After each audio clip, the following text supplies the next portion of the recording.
Hi, everyone. Good evening, and thank you so much for coming. I hope we all had a wonderful first day. Welcome to our panel, Bridging the Gender Gap panel and afternoon tea, which will follow shortly after.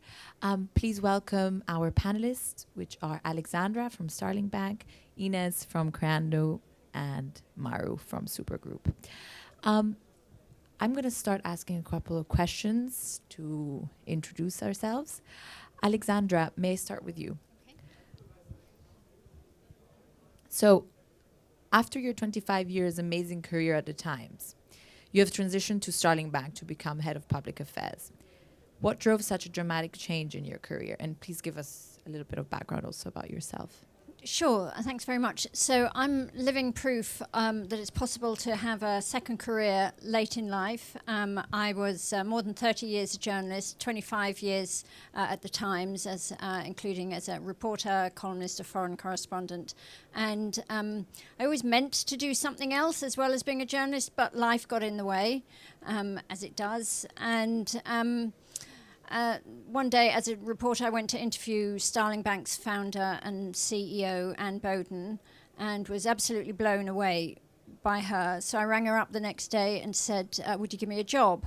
And she did. So she took a gamble on me. I hadn't ever had a corporate role before. So it's I was 56 years old at the time, and I started on a complete new career path. So it's never too late. You've got to take opportunities when they present themselves. And I think it's okay if life gets in the way. I think sometimes we beat ourselves up that we haven't met certain goals or mileposts in our lives, but you can't help the other things in your life other than your work. So that's how I ended up here. So many years later than I thought, I ended up entering the corporate world. And it's been fantastic. Thank you. And now I'm going to go a little bit more specific here. So what were your biggest revelations back in the days when you were a journalist and a business columnist on the topic of gender equality in the workplace? Well, I think the thing that struck me the most as someone writing about gender equality and writing about business was that I wrote the same story for 25 years, that how little the needle moved, really. I would have thought that we would have made faster progress, but we haven't. So that's there's a number of things. The other thing that really struck me was male business leaders only understanding the importance of diversity when it hit their own lives. So the number of CEOs who would say to me, well, I have a daughter, so I'm really supportive of the Me Too movement. And I wanted to punch them because they should be supportive of the Me Too movement because women are people, not because they have daughters. And that is very blinkered. And the same would go on issues of equal pay. It was only when the male leaders, adult daughters who they'd paid a lot of money to educate, came out and were earning less than their adult sons, that the penny really dropped. They couldn't see it in their own workforces, but they could feel it when it touched home. So that shouldn't have surprised me, but it did really bother me. And I think also the other thing, I was based in the United States for some time writing about the tech industry, and the number of stories that would circulate around Silicon Valley about female founders seeking funding and having passes made at them by investors or potential investors and being put in very compromising positions. So all three things that you wouldn't think were issues in the days that we live in now, but still are. Thank you. And now, Maru, to ask you a couple of questions about your background. So you are one of the founder of Supergroup. How was it born, the idea of founding Supergroup, and what was your main driving factor? Okay, so the idea was born by demand, and the main driving factor is actually what Supergroup does. So so my mission behind is I really want to drive change and to make the world a more sustainable and a better place for future generations, and this via entrepreneurial growth, and to help the best visionary entrepreneurs out there in the technology sector, and also on the family business side, to change their business and transform and to have these ingredients within. And this is actually what drives me, yeah, to work with the most visionary, talented, also very grounded entrepreneurs. And usually I work with them in a phase 1 to 3 years pre-IPO, which is really the very late stage phase, which is also the momentum when investors like family offices or very large VCs and private equity companies join these rounds. And this is what drives me there, is that because the founders I really pick to work with are true change makers, and these really want to help with all the resources from my network, that the most powerful capital goes to this side of the table. So you obviously, as you said, connect visionaries with investors. So as a matchmaker, what was the role of partnership in your professional life? Okay, first of all, my definition of matchmaking or networking is not looking on names on business cards, which is, I think, a major term or a general term when someone thinks one goes to networking or matchmaking or conferences. I prefer talent over title, and which means that you are really interested in that person you are speaking to. And interesting means not only 5 minutes, but truly in the conversation, ask the person what drives that person. And if that person has the same values and drive and goals and vision and mission as the other side, as the party on the other side of the table, then that's a truly impactful match, and you can go far beyond what you originally wanted to reach. So as founder of Supergroup, chairwoman at EBS Preneurship Forum, and committee board member at Bayer, how do you combine so many roles and responsibility at the same time? What is your key advice? I'm a mother of 2 kids, and I'm raising them alone, so that actually is one key advice. What I learned from that situation is to really keep your focus, stay humble, stay grounded. And when you're a mother, you really, actually, your goal should be to have most of your energy for your family. And to actually gain that energy, what you do in your business life should give you and bring you energy. And this you can reach only if you, again, stay focused, and also be thankful for the little results and the little steps you reach and succeed day by day. What I see with many people, if they're founders or investors or in business life, they're never happy and don't see the little successes. And if I have the daily routine, if I want to share some lessons learned, that I'm really thankful every day for every little success. Because then you are just happy. When you have success, you're happy, and you really want to reach more, and this motivates me every day. Yeah? Thank you so much.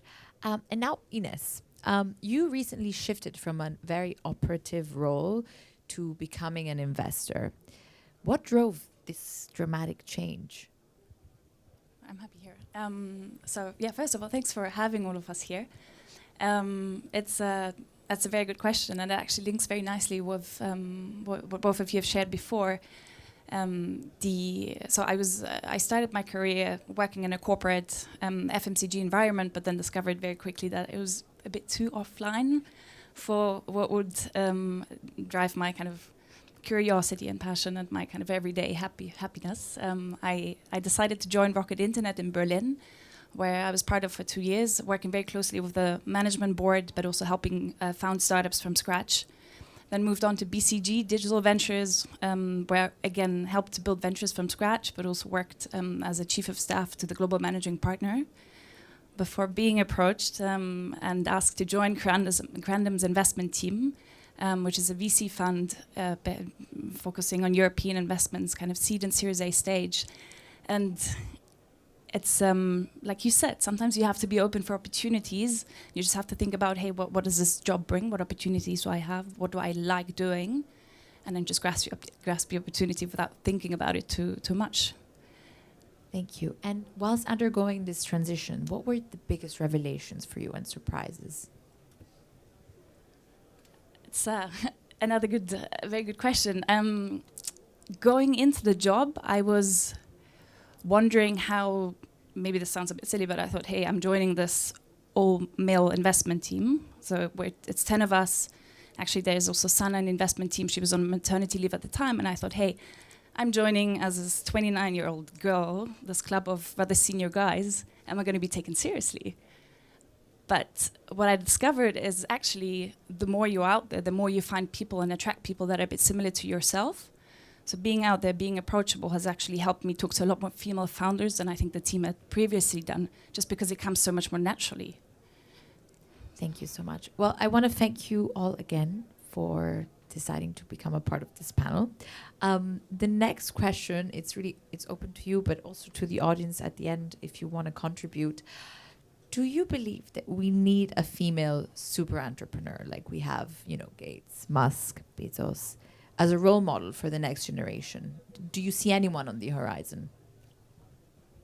I think there are already a lot of them out there. One example, when you think about the nerdy scientific side of entrepreneur, there's one, Emmanuelle Charpentier. She's a scientist, and she actually invented the genome editing method based on CRISPR-Cas9, which is truly a breakthrough method. But she's not. She just loves what she does, and she does not have time to go in the media so often. So I think there are a lot of them, like Whitney Wolf, the founder of Bumble, Valerie Bourris, who founded Miss Sporty and now is founder of Vaha. And I think what we can do, and actually every woman and also men who is actually here in the room, we are role models because you are founders, investors, and you came here to present a network. Yeah? And what our role is to give opportunities to showcase everybody and give a platform to that your business and you is seen and that you are seen. And this is what we can do, I think. And Alexandra, can we hear your view as well? Yes, I think that there's a whole level of talent bubbling away. Which, I think we'll see. I would say Poppy Gustafsson at Dark Trace. I would say, Anne Bowden, who's not a young talent, but here she is. She's the only woman that founded a bank in the UK ever. But I wonder if society and the media treat women leaders differently. And we've in the tech industry there have been senior women, and Marissa Mayer, Sheryl Sandberg, they tend to get shot down, and I think that in terms of role models, what we need is sort of local heroes in our own workplaces, who we can sort of touch almost, that are far more real to us. I'd love there to be a big entrepreneur on the scale of Mark Zuckerberg. But I think we might cut her off at the knees if that happened, because this is what we do. I actually very much agree with this. I think it's about the everyday interactions we have. And it's when I changed jobs, I actually did this exercise. I sat down and I thought, who do I really find inspiring? And it doesn't have to be female, right? It can be male, doesn't matter. It could be anyone. And it can be from the immediate environment, but it could also be a great founder. And think really hard about what it is that you find inspiring of them. Is it a trait? Is it a characteristic? Is it how they talk to people? And I think it's important that we have more of those in our immediate environment that pave the way and that show us how else it can be done, so it's easier to then have more of it and follow. Thank you. So when it comes to female founders, the share of female founders among founders in general is stagnating after years of consistent growth. Do you believe that a 50-50 ratio is something that we can achieve? Is it realistic? I believe that what you believe in becomes true. So I believe in it, but also believing is not enough. You should also work on it.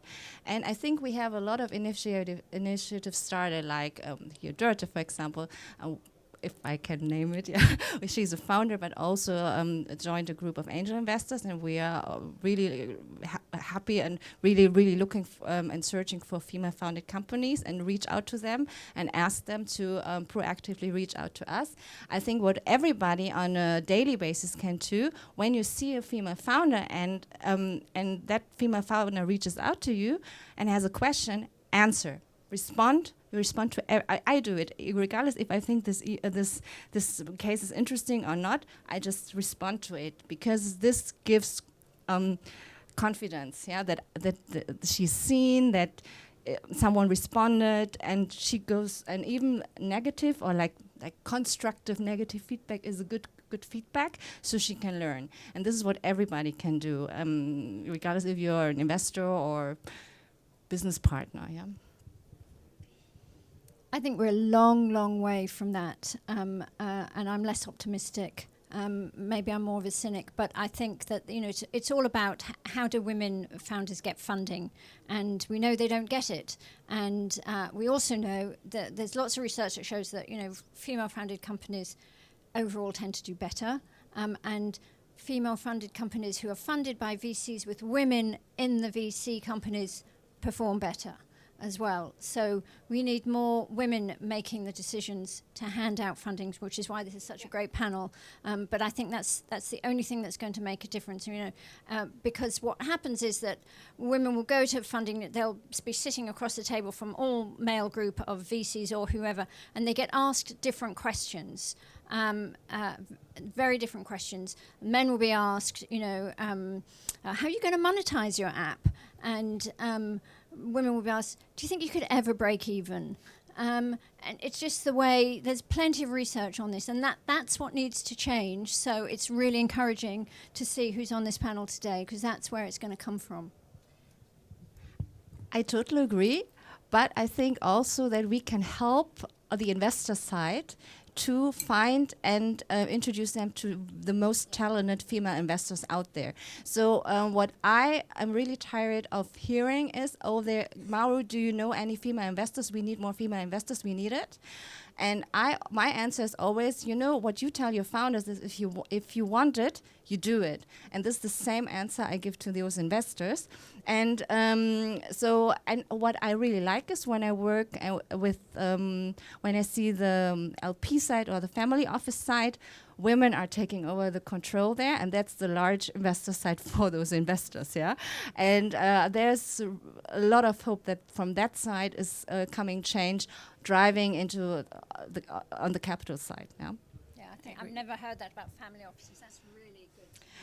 Yeah. I'm not a scientist, but one knows that women survive their men. They're LPs.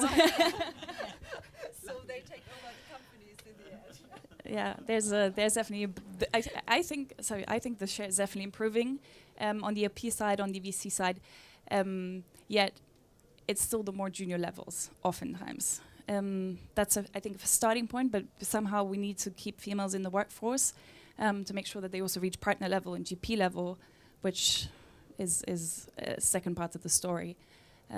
But yeah, having more female investors will help also attract those topics. And I don't think it's just about female. I think it's diversity in general. That's key. And we actually have some data. We did a survey with all of our portfolio companies, so we have about 80 investments, and the data clearly shows if you have diverse founding teams, they will be able to attract a more diverse talent base, and they're actually performing better overall. No, please. Now, I would really be interested in hearing from each and every one of you, what are you personally or your company is doing to encourage women to enter our industry?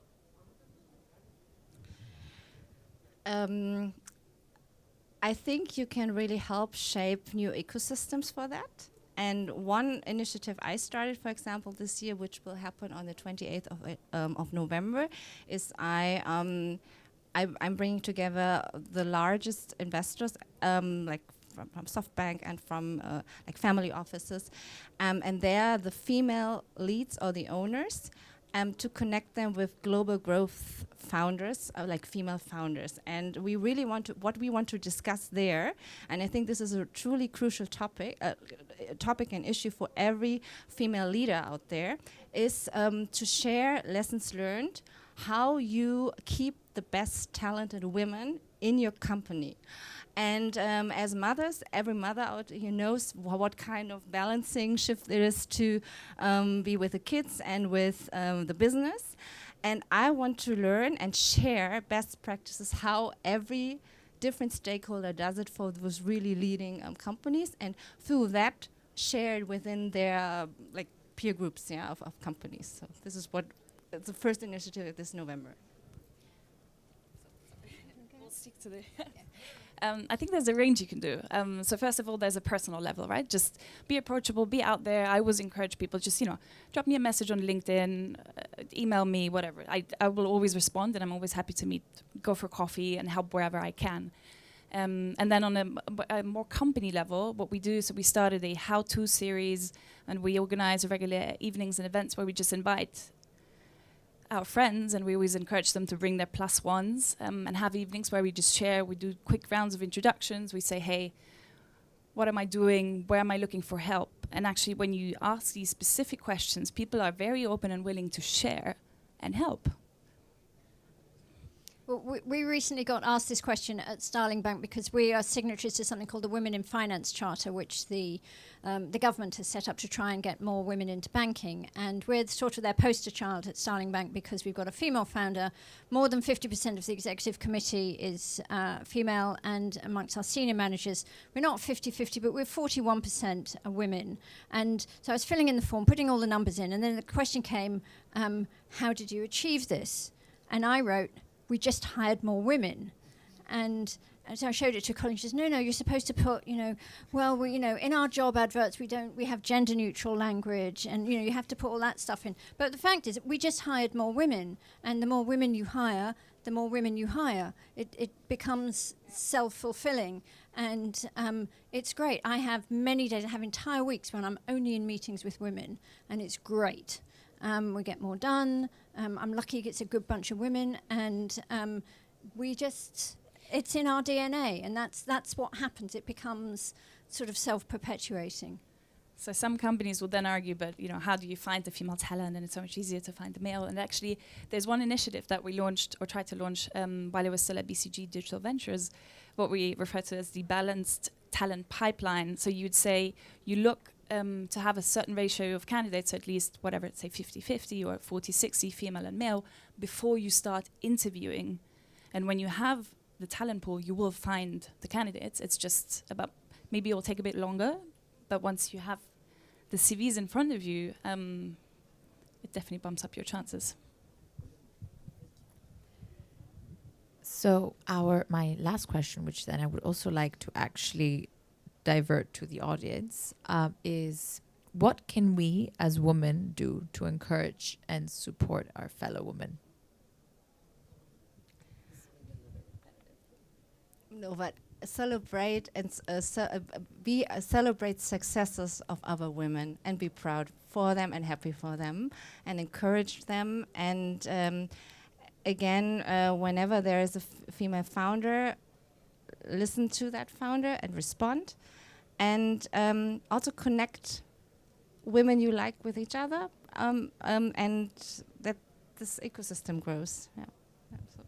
Yeah, I think my reply is the same. It's all about the sisterhood. Is that we're in this together. I've been very fortunate, actually, although working in quite male-dominated industries, to be in particular offices that had a very strong sisterhood, and without it being organised or official, the women always had each other's backs and were always there for each other. And I think we just need to keep on doing that. It's very, very effective.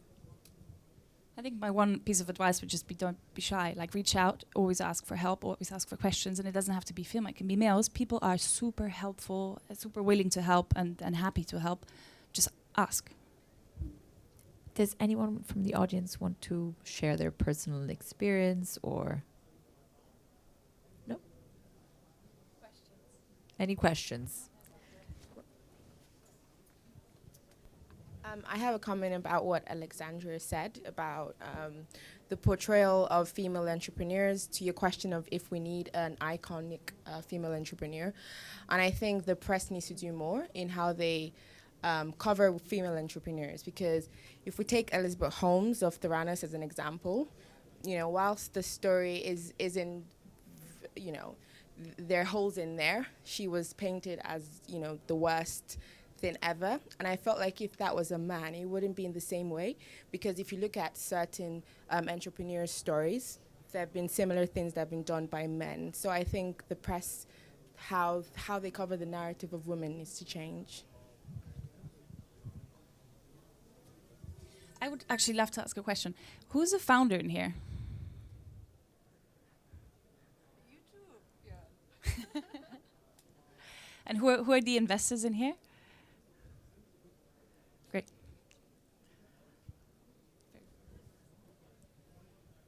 Any other question? Anyone wants to contribute to the discussion that happened earlier?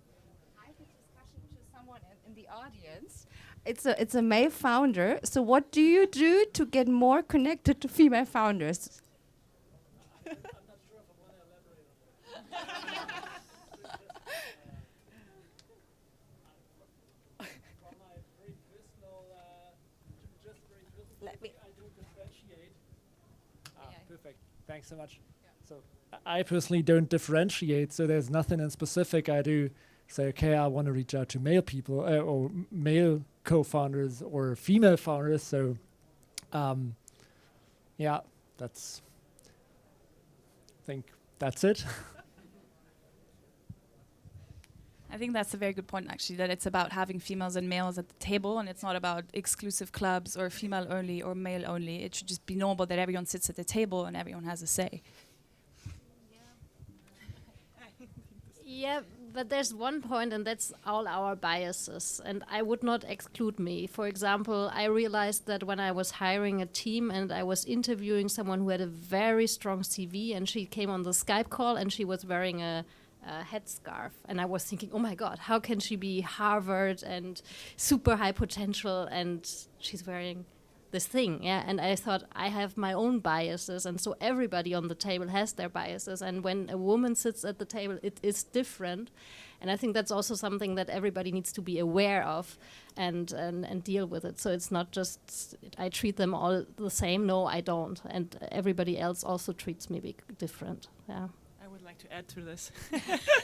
Yeah, I mean, we had like 98% of women, always of 80 employees. So I think it is different when you work with the women or within a group of women. I mean, let's say my co-founder in my last company now said like, why is she always so emotional? I really like, it's disturbing. And I'm like thinking like, yeah, I mean, to me, I mean, that's like we are, right? We are sometimes emotional. But I think they are different ways of how men judge situations, and I think there are different ways of how women react to situations. And I do think it is super, super important to see the differences and rather kind of like acknowledge them and treat them as something positive, and instead of trying to make us all so similar. So I think there's a little bit, I mean, the more equal it should become, it also has the danger of being done too equal, because there is no equality. And I mean, say for my case, I always said it's more important for me to be with the kids than in the office, or for me, my highest priority is my family and not my work. And that is already a basic difference of how I judge things. And I think I really would like to open the door for the people I work with to live that difference. I think it should be allowed to be emotional and a woman and different. And I would like to celebrate that difference. I would, because there is a lot of female founders here, I would love to share one of my favorite like tips when it comes to introducing to you to an audience or within a conversation. Because what I've seen is that women always introduce themselves. The first thing they tell about what they do is where they started, and that's their internship position. And I say, present yourself, introduce you. You have 3 seconds with your first intro when you meet a person. Present yourself with a vision where you want to go. What's your goal? So, for example, do it like I'm working on this and become this. This logs in. And then you start, okay, where I come from. But many of women, but also men, start with the internship. And I do not want the person I'm pitching to, or you don't know who maybe you don't know if that is an investor. Remember, what was my first internship 10 years ago? This is just a key advice I want to give every female founder out there, and male founder. Present yourself with your best vision of your future.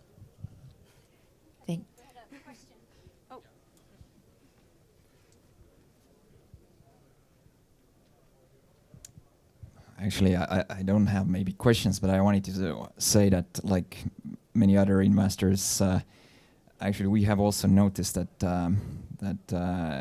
female CEOs actually rock. So in our portfolio, and just a couple of days ago, I was reading an article that in the universities,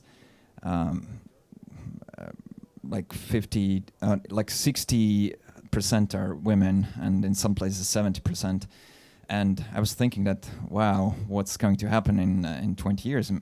And now I in that article it said that it's also in computer science it's like 40% women. And if 20 years ago I went to startup events, you know, there were so few women, and now it's at hackathons I just went, it's half are women, and they're also in technical teams. So hopefully in like 10 years or 20 years, this situation what we have right now, that in the VC firms and in startups, there's few women.